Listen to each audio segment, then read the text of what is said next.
မင်္ဂလာပါကျွန်တော် diversity အမှုချက်ဖြစ်ပါတယ်ကျွန်တော်ဒီနေ့ရဆိုရင်တော့ကျွန်တော်ရဲ့ဒီနှစ်တစ်ကိုပေါ့နော်ဂျိုရဲနေ့တည်းဖြစ်တဲ့အတွက်ကြောင့်ကျွန်တော်အနေနဲ့စိတ်ရောကိုယ်ပါကျမ်းမာချမ်းသာပြီးတော့ကျွန်တော်မိသားစုနဲ့အတူပျော်ပျော်ရွှင်ရွှင်နဲ့ကျန်းကျန်းမာမာဖြတ်သန်းနိုင်တဲ့နှစ်တစ်တစ်ခုဖြစ်ပါစေလို့ဆုမွန်ကောင်းတောင်းပေးလိုက်ပါတယ်ခင်ဗျာအဲ့တော့ကျွန်တော်ဒီနေ့ကပြောမယ်ဆိုလို့ရှိရင်တော့မြန်မာလူမျိုးတွေရပေါ့နော်ကုသိုလ်ကောင်းမှုတွေအလှူဒန်းတွေပြုလုပ်တဲ့နေ့တည်းလည်းဖြစ်တယ်ပေါ့နော်အဲ့တော့ကျွန်တော်ဒီတင်တန်းကျောင်းအနေနဲ့ကျွန်တော်ကဒီကုသိုလ်ကောင်းမှုတစ်ခုအနေနဲ့ပေါ့နော်ကျွန်တော်ဒီလက်ရှိမှာဖြစ်နေတဲ့ကျွန်တော်ဒီမှတ်ဉာဏ်တူပေါ့နော်ပြောမယ်ဆိုလို့ရှိရင်ဉာဏ်ရည်တူလို့ပြောလို့ရတယ် AI ခေတ်မှာဖြစ်ပေါ်လာနိုင်မယ်ပေါ့နော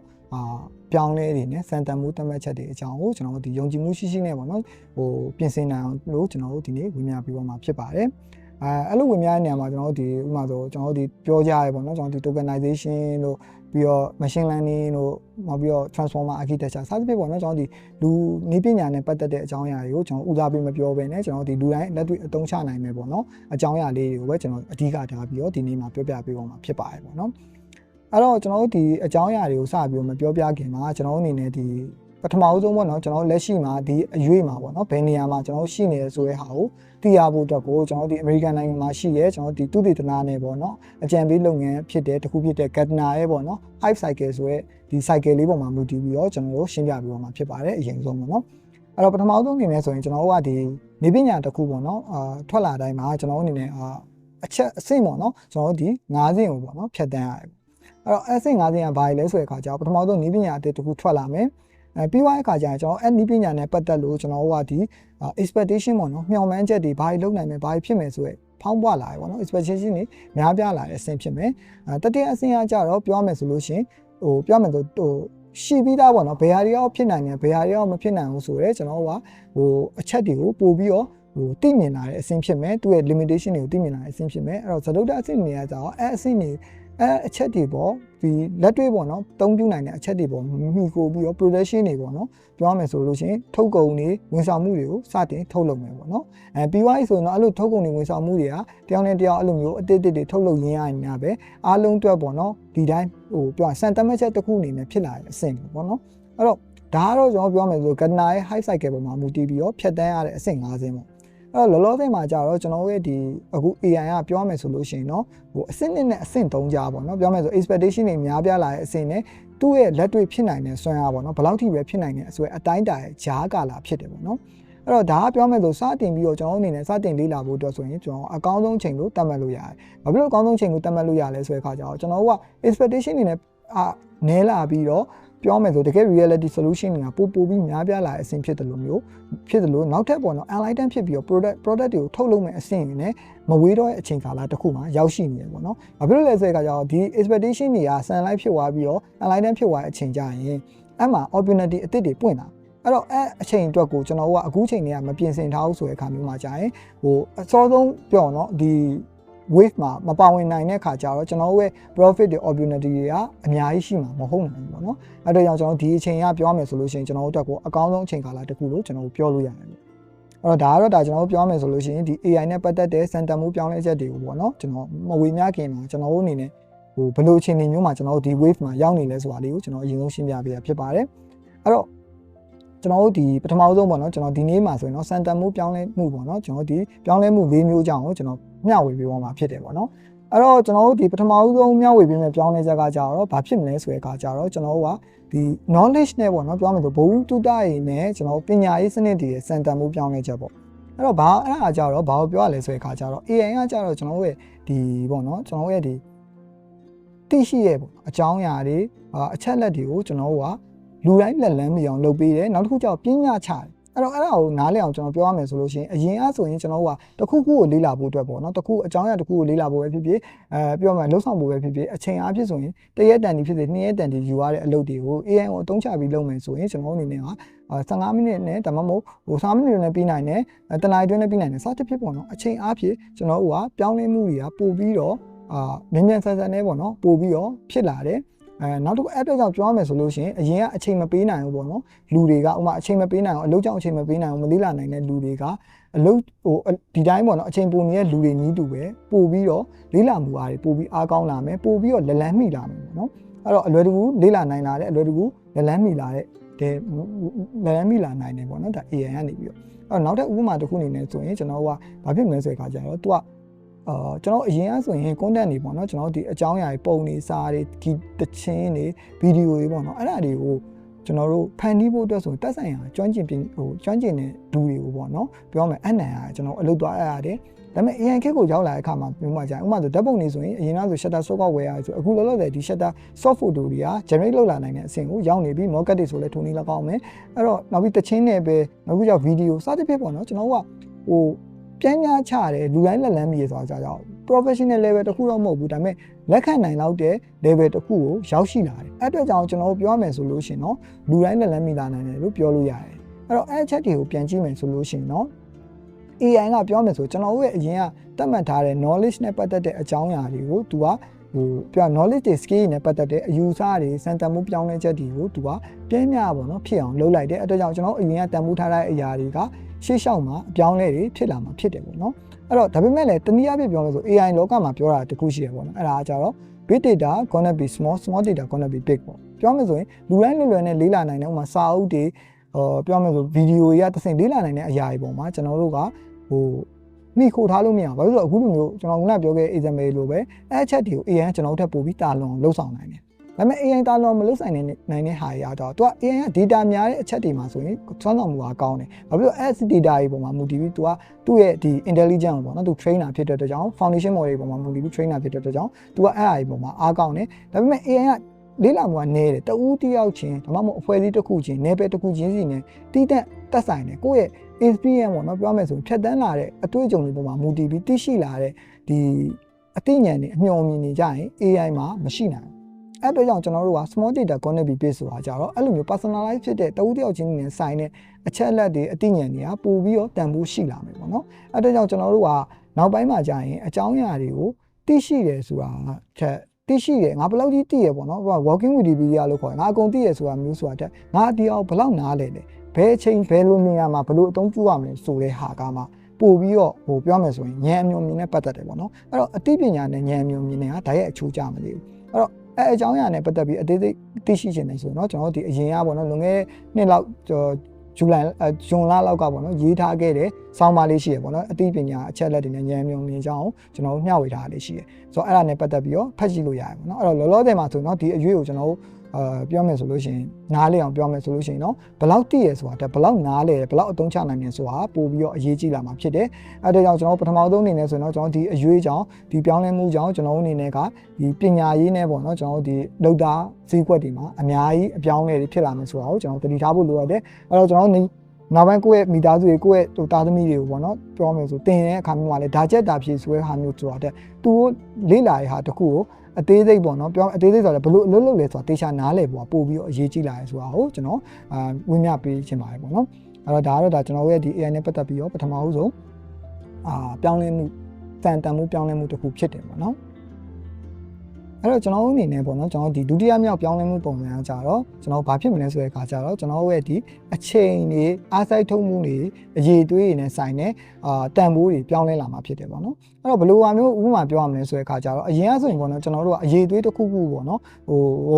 တန်းတာတယ်သူ့ရဲ့တန်ဖိုးတစ်ခုကိုတိုင်းတာတဲ့အခါမျိုးမှာကြာရင်ဥပမာဖြစ်ဆိုရင်ငါဒီအားကိုဘယ်နှစ်လောက်လေ့လာထားတာ9နှစ်လောက်လေ့လာထားတာငါဒီအလုပ်ပြီးဖို့အတွက်ဆိုအချိန်ဘယ်လောက်ပေးထားရတာဘယ်လောက်အားစိုက်ထားရတာစသဖြင့်အဲ့ဒါမျိုးအချက်တွေပေါ်မှာမူတည်ပြီးတော့တိုင်းတာတယ်ပေါ့နော်ဆိုတဲ့အတွက်ကြောင့်ဒါကတော့ဒါအရင်တော့ကျွန်တော်တို့ရဲ့တိုင်းတာမှုပုံစံတွေပေါ့နော်ဒါပေမဲ့အဲ့လိုမျိုးတိုင်းတာမှုပုံစံတွေကကြတော့ AI ခေတ်မှာဆိုလို့ရှိရင်တော့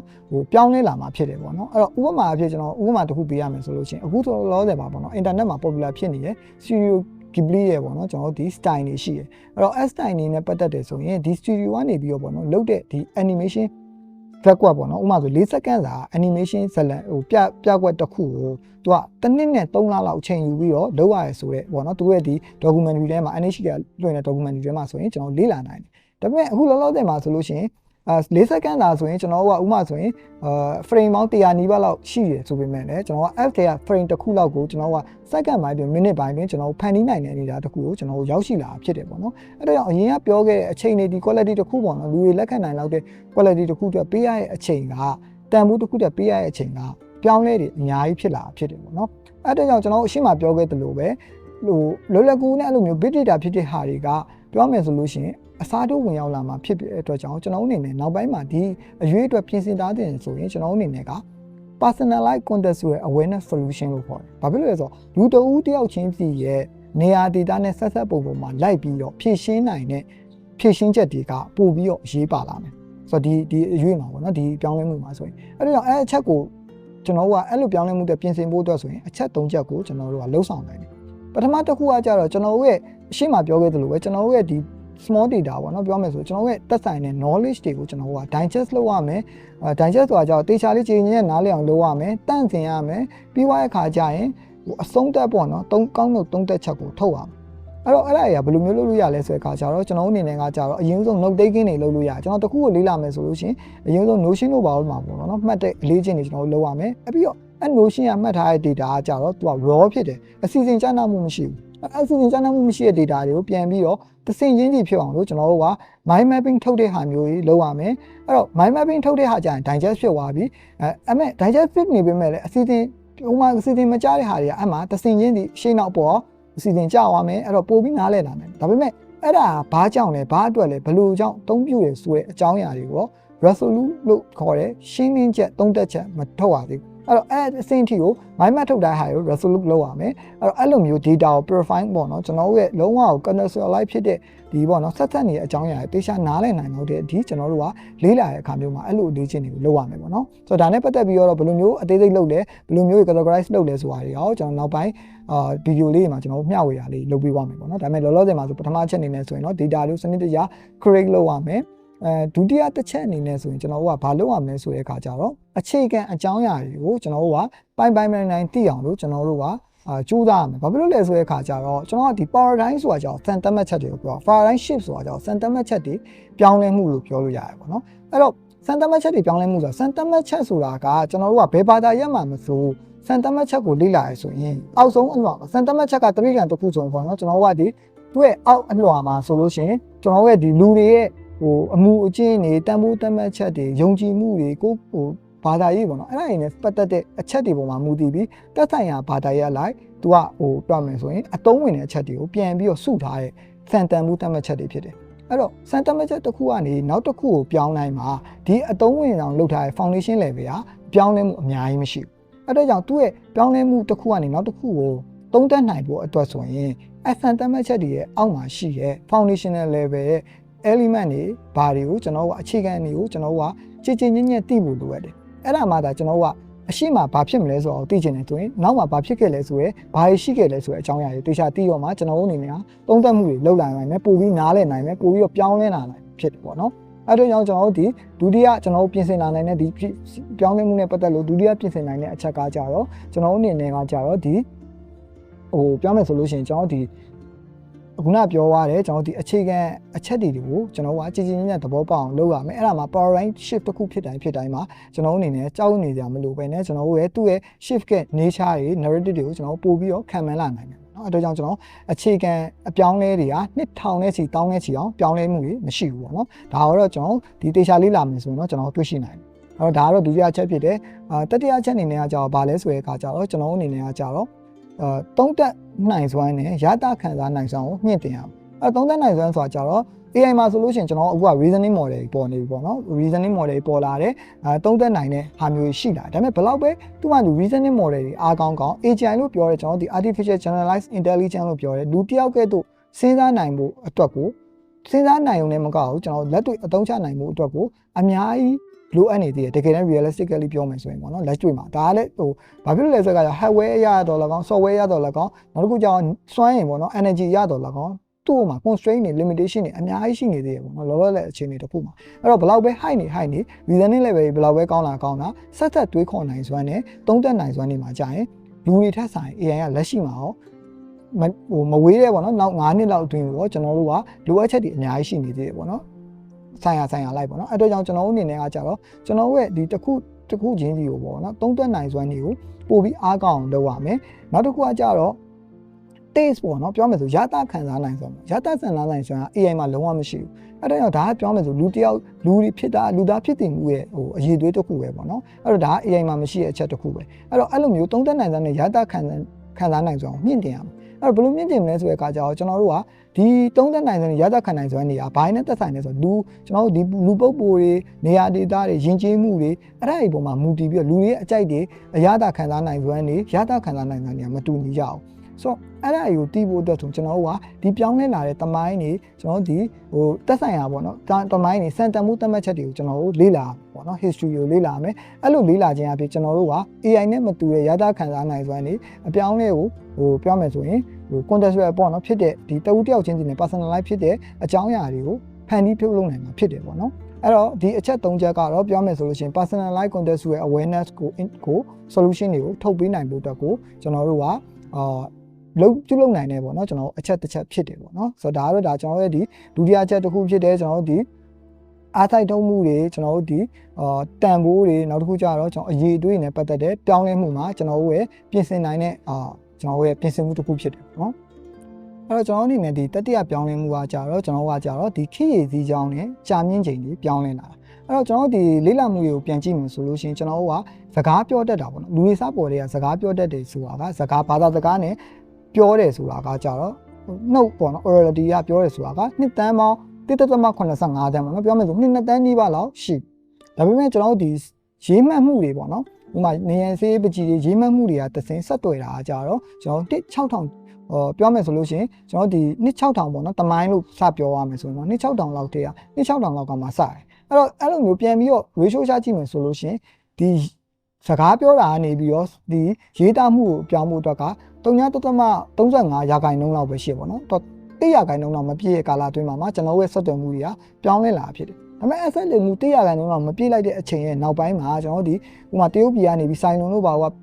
ပြောမယ်ဆိုလို့ရှိရင်စာရွက်တွေကိုဖန်တီးလာနိုင်တာတွေနောက်တစ်ခုကျတော့ကျွန်တော်ဒီဂူတန်ဘက်လိုမျိုးရွေးရှားနိုင်တဲ့ပုံလေးစလုံးတွေကိုဖန်တီးလာနိုင်တာတွေကနောက်ပိုင်းပေါ့နော်ဒီ1400ပြောမယ်15ရက်သူနောက်ပိုင်းကာလတွေမှာကျွန်တော်တို့ရဲ့ဒီတီထွင်ကြံစားမှုတွေကအများကြီးပြောင်းလဲလာတယ်ပေါ့နော်အဲ့တော့ပြောမယ်ဆိုကျွန်တော်ဒီနေ့ယနေ့မှာသုံးနေတဲ့ကျွန်တော်တို့ရဲ့ဒီအရာဝတ္ထုတော်တော်များများကလွန်ခဲ့တဲ့200လောက်မှာပေါ်ပေါက်လာဖြစ်တယ်ပေါ့နော်ဒီ200အတွင်းမှာပြောမယ်ဆိုတယ်လီဖုန်းတွေTelegram